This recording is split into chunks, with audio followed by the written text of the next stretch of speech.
wonderful feeling. I can sense Kad počne everyone's Džibo, enjoyment na sto. for tonight's concert.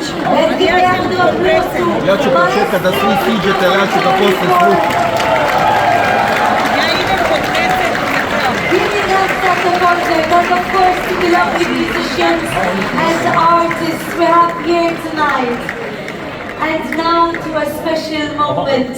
We are joined tonight by one of the most famous artists in Croatia. Singer, songwriter and composer Gjiboni. Gjiboni is one of the most successful recording artists in Croatia, receiving record high music awards for his albums and songs.